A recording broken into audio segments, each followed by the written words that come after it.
எல்லா விதமான மாற்றங்கள் இவருடைய சூழலுடைய மாற்றத்தை பார்த்து நான் 5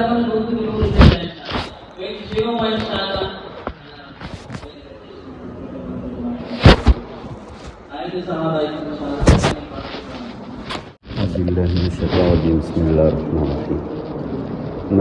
ما وقع عوف بن مالك وخالد رضي الله تعالى أخرجه أحمد عن عوف بن مالك الأشجعي رضي الله تعالى عنه قال خرجت مع زيد بن حارثة رضي الله تعالى عنه في غزوة مؤتة فرافقني مددي من أهل اليمن ليس معه سيفا فنحر رجل من المسلمين جزورا فسأله المددي طائفة من جلده فأعطاه إياه فاتخذه كهيئة درقة ومضيا فلقينا جموع الروم وفيهم رجل على فرس له أسقر عليه سرج مدبح وسلاح مدبح فجعل الرومي يغري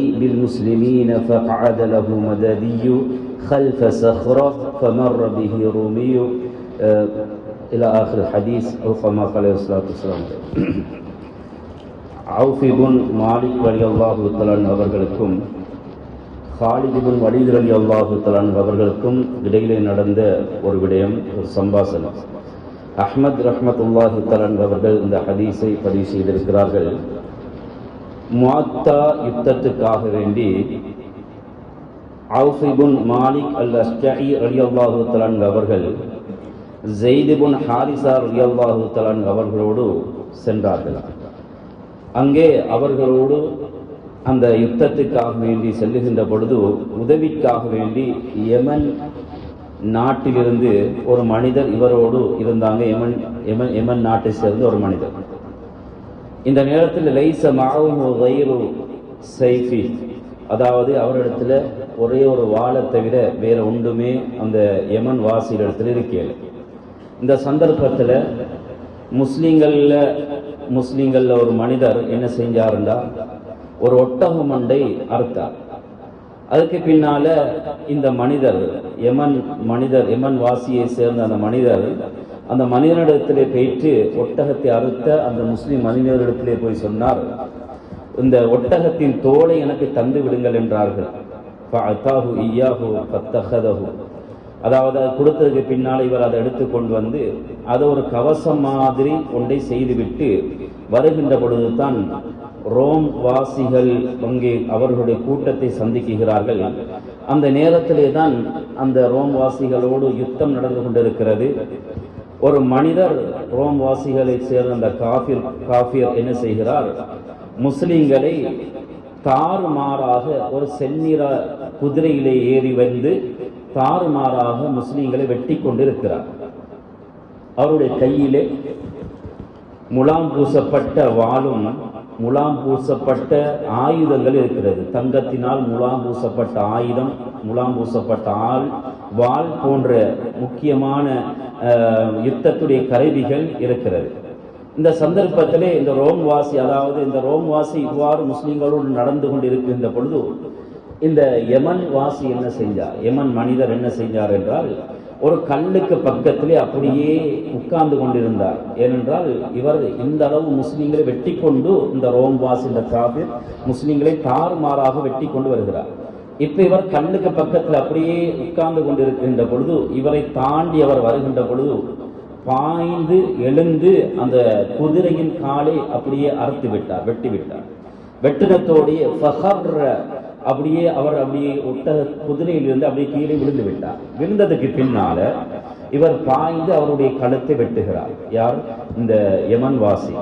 இதுக்கு பின்னால அவருடைய பொருட்களை முலாம் பூசப்பட்ட அந்த தங்க முலாம் பூசப்பட்ட ஆயுதங்கள் எல்லாம் இவர் எடுத்துக்கொண்டு வருகிறார். வருகின்ற பொழுதுதான் காலித் பின் வலீத் ரலியல்லாஹு தஆலா அன்ஹு அவர்கள் அந்த கூட்டத்துக்கு அந்த பொறுப்பாக இருக்கிறார்கள். இந்த சந்தர்ப்பத்தில் காலித் பின் வலீத் ரலியல்லாஹு தஆலா அன்ஹு ஆள் அனுப்பி அவரிடத்தில் இருக்கின்ற ஆயுதங்களை, அந்த தங்க முலாம் பூசப்பட்ட ஆயுதங்களை அப்படியே வாங்கி எடுக்குகிறார். இந்த விடயத்தை அவுஃப் இப்னு மாலிக் ரலியல்லாஹு தஆலா அவர்கள் பார்த்து கொண்டிருக்கிறார்கள். கேட்டார்கள் ஹாலித் இப்னு வலீத் ரலியல்லாஹு தஆலா அவர்களிடத்திலே, யா ஹாலித் மா ஹமலக அலா மா ஸனஅத, நீங்க எப்படி செய்றீங்க? ஏனென்றால் யுத்தத்திலே யார் யாரை கொலை செய்கிறார்களோ அவர்களுடைய பொருளை யார் கொலை செய்தாரோ அவர் தான் எடுக்கணும்.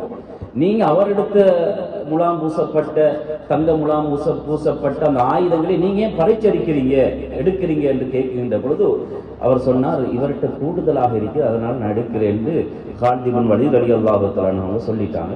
ஆனால் அந்த தங்க முலாம் பூசப்பட்ட ஆயுதத்தை கொடுக்கவில்லை.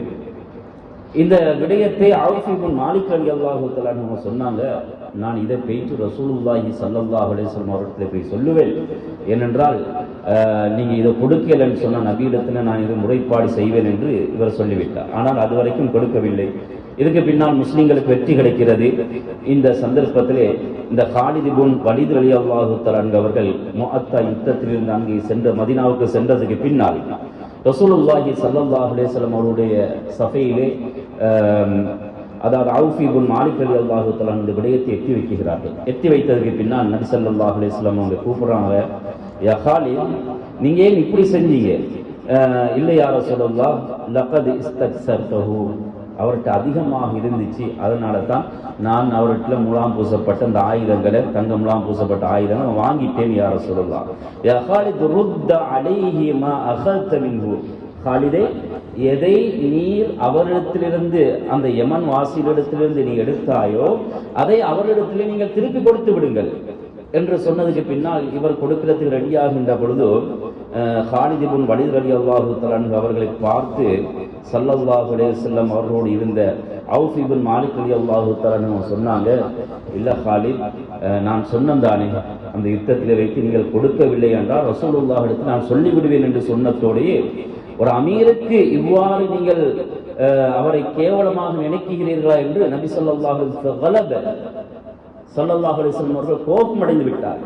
என்னென்றால் பொறுப்புதாரி அவரை கொஞ்சம் கீழ்த்தரமாக கொஞ்சம் நோண்டியாக பேசினதை மாதிரி அவர் அவுஃப் இப்னு மாலிக் ரலியல்லாஹு தஆலா அவர்கள் அமீருக்கு பேசிய விடயத்தை பார்த்து ஸல்லல்லாஹு அலைஹி வஸல்லம் அவர்கள் அப்படி கோப முகம் சிவந்தவர்களாக, யா ஹாலித் லா தருத்த அலைஹி, நீங்க அதை கொடுக்க வேணாம் என்று ஸல்லல்லாஹு அலைஹி வஸல்லம் சொல்லிட்டாங்க. அப்ப இந்த விடயத்தில் இது விளங்குது என்ன என்று சொன்னால், அமீர்கள் என்பவர்கள் அவர்கள் கட்டுப்பட வேண்டும். அவர்களுக்கு நாம் பொறுப்புதாரியாக இருந்தால் அவர்களுக்கு கீழாக இருக்கக்கூடிய ஒரு சபையிலே ஒரு ஊரிலே ஒரு ஜமாத்திலே எங்களுக்கு தலைவராக அமீராக இருக்கின்ற பொழுது அவர்களுக்கு நாங்கள் கட்டுப்பட வேண்டும் என்பதை இந்த பாடத்திலிருந்து விளங்குகின்றது. இன்னொரு சம்பவம் அதாவது தஅவத்து துஃபைல் இப்னு அம்ர் இப்னு அத்-தௌசி ரலியல்லாஹு தஆலா, துஃபைல் இப்னு அம்ர் இப்னு தௌசி ரலியல்லாஹு தஆலா அவர்களுக்கு நபி ஸல்லல்லாஹு அலைஹி வஸல்லம் அவருடைய தாவா சம்பந்தமாக பேசப்படுகின்ற ஒரு பாடம். அதாவது நபி அஹ்ரஜஹு அபு நுஐம் போன்ற கிரந்தங்களில் இது பதிவு செய்யப்பட்டிருக்கிறது. ஸல்லல்லாஹு அலைஹி வஸல்லம் அவர்கள் தாவாவுடைய பிரச்சாரம் மக்காவிலே செய்து கொண்டிருக்கிறார்கள். இந்த சந்தர்ப்பத்திலே மக்களை வெற்றியின் பக்கம் நசீஹத்தின் பக்கம் அவர்கள் அழைத்துக் கொண்டிருக்கின்ற பொழுது அழகான உபதேசத்தை ஸல்லல்லாஹு அலைஹி வஸல்லம் அவர்கள் செய்து கொண்டிருக்கின்ற பொழுது இந்த குறைஷி காஃபிர்கள் எல்லாம் ஒன்று சேர்ந்து இவர்கள் சொன்னார்கள், இவர்களுடைய அந்த தாவாவை தடுக்க வேண்டும். எனவே இந்த சந்தர்ப்பத்தில் யாரெல்லாம் வெளி ஊர்களிலிருந்து வெளிநாடுகளிலிருந்து மக்காவுக்கு வருகிறார்களோ அவர்களுக்கெல்லாம் ரசூலுல்லாஹி ஸல்லல்லாஹு அலைஹி வஸல்லம் அவர்களை பற்றி ஒரு சூனியக்காரர், இவருடைய பேச்சை நம்ப வேண்டாம், இவர் குடும்பத்தை பிரிக்கக்கூடியவர் என்றெல்லாம் இவ்வாறு அந்த குறைஷி காஃபிர்கள் சொல்லிக் கொண்டிருப்பார்கள். இந்த சந்தர்ப்பத்திலே துஃபைல் இப்னு அம்ர் அத்-தௌசி ரலியல்லாஹு தஆலா மக்காவுக்கு வருகிறார்கள். மக்காவுக்கு வந்ததற்கு பின்னால் இந்த காஃபிர்கள் எல்லாம் துஃபைல் இப்னு அம்ர் அத்-தௌசி கிளையை சேர்ந்தவர், இவர் பேட்டி இவங்க எல்லாம் பேட்டி இவர்கிட்ட சொல்றாங்க, தௌசி ரலியல்லாஹு துஃபைல் ரலியல்லாஹு தஆலா அவங்ககிட்ட, துஃபைலே நீங்க இங்க மக்காவுக்குள்ள வந்திருக்கிறீங்க, அதனால அன்னஹு கதீம மக்கத வ ரசூலுல்லாஹ் ஸல்லல்லாஹு அலைஹி வஸல்லம் பிஹா ஃபமஷா இலைஹி ரிஜாலுன் மின் குரைஷ் வ கான துஃபைல் ரஜுலன் ஷரீஃபன் ஷாயிரன் லய்யினன். துஃபைல் ரலியல்லாஹு தஆலா அவங்க நல்ல அழகாக கவிதை பாடக்கூடியவர்களாக நல்ல தெளிவுள்ள உள்ளவர்களாக, மனிதர்களே ஷரீஃபன், அந்த கூட்டத்தில் கண்ணியமானவர்களாக, இவருடைய பேச்சு அங்கு எடுப்படக்கூடிய ஒரு நிலைமையிலே துஃபைல் ரலியல்லாஹு தஆலா அன்ஹு இருந்தாங்க. இந்த துஃபைல் ரலியல்லாஹு தஆலா அன்ஹுவை பார்த்து சொன்னாங்க, யா துஃபைல் இன்னக கதீம்த பிலாதனா வஹாத ரஜுல் லதி பைன அதுஹுரினா قد أعضل بنا فرق جماعتنا وإنما قوله كالسحر. அதாவது நீங்க எங்களோட ஊருக்கு வந்திருக்கிறீங்க, இங்க ஒரு மனிதர் இருக்கிறார் முஹம்மது என்று சொல்லக்கூடியவர், இவர் குடும்பத்தை பிரிக்கக்கூடியவர், இவருடைய பேச்சு சூனியத்தை போன்று எங்களோட ஜமாத்தை எங்களோட கூட்டத்தை பிரிக்கக்கூடியவர். நானாக்கு தம்பிக்கு மத்தியில் 2 பேரை பிரித்து விடுவார்கள், கணவனுக்கு மனைவிக்கு மத்தியில் பிரித்து விடுவார்கள். எனவே இவரை கண்டால் நீங்கள் கிட்ட போக வேணாம், ஃபலா துகல்லிமுஹு வலா தஸ்மா மின்ஹு, அவரோடு பேச வேண்டாம், அவர் சொல்றதை நீங்க கேட்க வேண்டாம் என்று துஃபைல் ரலியல்லாஹு தஆலா அவர்களுக்கு இந்த குறைஷி காபிர்கள் சொல்லிவிட்டார்கள். இதுக்கு பின்னால் துஃபைல் ரலியல்லாஹு தஆலா என்ன செய்யறாங்க, தன்னுடைய காதில, அதாவது அவர் சொல்றாங்க, நான் ரசூலுல்லாஹோட பேசவில்லை, ஹத்தா ஹஷௌது உதுனை, என்னுடைய காதில நான் பஞ்சு எடுத்து அப்படியே அடைச்சி கொண்டேன், 2 காதுகளையும் பஞ்சு எடுத்து அப்படியே குத்தி கொண்டேன். ஏன்னா நபியுடைய அந்த தாவாவுடைய நபியுடைய பேச்சு என்னுடைய காதிலே எத்தப்படக்கூடாது என்பதற்காக நான் அப்படி செய்து விட்டேன். இதுக்கு பின்னால நான் ஒரு நாள் காலையில வருகிறேன், ஸல்லல்லாஹு அலைஹி வஸல்லம் அவங்க காபத்துல்லாஹ்க்கு முன்னால் என்று தொழுது கொண்டிருக்கிறார்கள். இப்ப பஞ்சை எடுத்துக்கொண்டு இவர் என்ன சொல்றார் என்பதை கேட்டு குர்ஆன் ஓதுகிறார்கள், ரொம்ப அழகாக இருக்கிறது. இந்த விடயத்தை பார்த்த துஃபைல் ரலியல்லாஹு தஆலா அன்ஹு தனக்குள்ளே சொல்லிக் கொண்டாங்க, நான் ஒரு கண்ணியமானவன், எனக்கு நல்லா தெளிவிருக்குது, அறிவிருக்குது, நான் ஒரு பெரிய அறிஞர், ஷாயிர், கவிஞர், இப்படியெல்லாம் இருக்கின்ற பொழுது நான் அப்படி என்ன மாறப்போகிறேன், இவர் என்ன சொல்றார் என்பதை நாம் கேட்போம் என்று, நான் கேட்க வேண்டும் என்று பஞ்சை எடுத்துக்கொண்டு ரசூலுல்லாஹி ஸல்லல்லாஹு அலைஹி வஸல்லம் அவர்களின் பக்கம் செல்கிறார்கள். ஸல்லல்லாஹு அலைஹி வஸல்லம் அவர்கள் காபத்துல்லாஹ்வுக்கு முன்னால் நின்று தொழுதுவிட்டு அப்படியே வீட்டுக்கு திரும்புகிறார்கள் ஸல்லல்லாஹு அலைஹி வஸல்லம் அவர்கள். அதற்கு பின்னாலே துஃபைல் ரலியல்லாஹு தஆலா அன்ஹு ஸல்லல்லாஹு அலைஹி வஸல்லம் அவருடைய வீட்டுக்கு அவங்க போறதை பின்தொடர்ந்து துஃபைல் ரலியல்லாஹு தஆலா அன்ஹு போறாங்க. போயிட்டு ஸல்லல்லாஹு அலைஹி வஸல்லம் அவங்கள்ட்ட சொல்றாங்க, யா நபி அல்லாஹ், இன்னி அம்ருன் இனிம்ரஉன் முதாஉன் ஃபீ கௌமி, என்னுடைய கூட்டத்துக்கு நான் வழிபடக்கூடியவன், உங்களை பற்றி இப்படி எல்லாம் சொன்னார்கள், அதனால் அல்லாஹ்வின் தூதரே எனக்கு விருப்பமாக இருக்கிறது, இஸ்லாத்துக்குள்ளே நான் வருவதற்காக வேண்டி என்று ஸல்லல்லாஹு அலைஹி வஸல்லம் அவர்கள் சொல்லுகிறார்கள்.